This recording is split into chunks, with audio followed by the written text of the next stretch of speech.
We owe $70 trillion. I understand that, but it goes to you to walk out a $4 trillion solution, which is basically just a way for the Democrats to avoid dealing with this until 2017. I'm not here to talk about plans to deal with this till 2017. I'm saying we've got a real problem, and I'm tired of Republicans and Democrats who either want Republicans who want to burn the place to the ground, and Democrats, with all due respect, who want to offer a plan that gets it through their end of their second term of their presidency, and then screws me and my kids when it's over. And until we do that, we have to deal with the extraction that is at foot. It is the reason the financial markets are behaving the way they're behaving. That is a mathematical fact. This is not some opinion. This is a mathematical fact.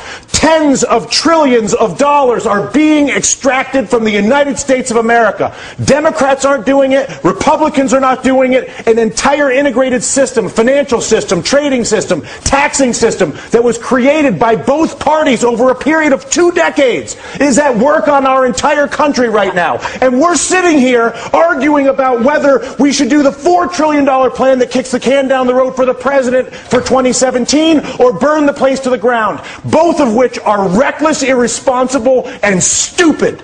And the fact of the matter is, until we actually, and I'm sorry to lose my temper, but I tell you what, I've been coming on TV for 3 years doing this. And the fact of the matter is that there's a refusal on both the Democratic and the Republican side of the aisle to acknowledge the mathematical problem, which is that the United States of America is being extracted. It's being extracted through banking, it's being extracted through trade, and it's being extracted through taxation. And there's not a single politician that has stepped forward, Susan, to deal with this. But there's only one right now. The leader of the free world, whether you like it or not, the President of the United States is arguably one of the most powerful individuals we have out there. But and Susan, he's what you're saying is exactly the point that Dylan is making. It's not about one guy. It's about all of them. No, I actually disagree. I think Dylan's saying it is about one guy. It is about one guy. What would you like him to do? I would like him to go to the people of the United States of America and say, people of the United States of America, your Congress is bought. Your Congress is incapable of making legislation on health care, banking, trade, or taxes, because if they do it,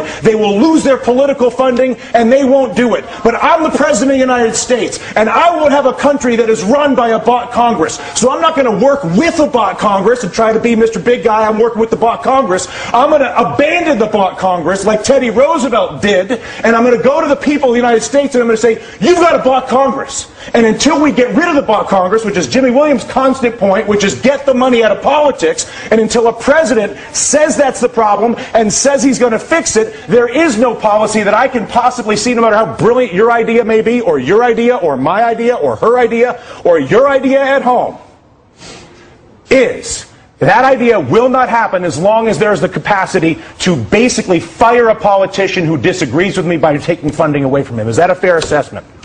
Money in politics is the root of all political evil. It is corruption at its worst. And until we step up and kick that out of the park, it's going to be the same system all and only the president could do that. We're going to keep you guys. Congress has to do it too. The Congress has to do it too. But I'll tell you what. How bad does it have to get? How much money has to be extracted? How many things have to be heard? Down to brass tacks. Okay, physically, what do? You go and give a speech right now. Right now. Right now. You say. And then what happens tomorrow? Tomorrow, what happens is you begin the process of actually investing in solving the problem. So I come out and I say, how? I create an infrastructure bank with 2% blending immediately. There's that. Once I explain to people the problem, once I explain to you have cancer, once you understand how screwed up your trade, tax, and banking policies are, believe me, you will have no issue when I incorporate an infrastructure bank that I fund with repatriated offshore money that I bring in and then use to create 2% direct lending to every business in America, because when you realize that the banking system is fully corrupt and defrauding us, and I come out and say that, which is what I want my president to do, that at that exact moment I say, you know what, we got a screwed up situation here, people. You all know it, and now what? I'm going to admit it.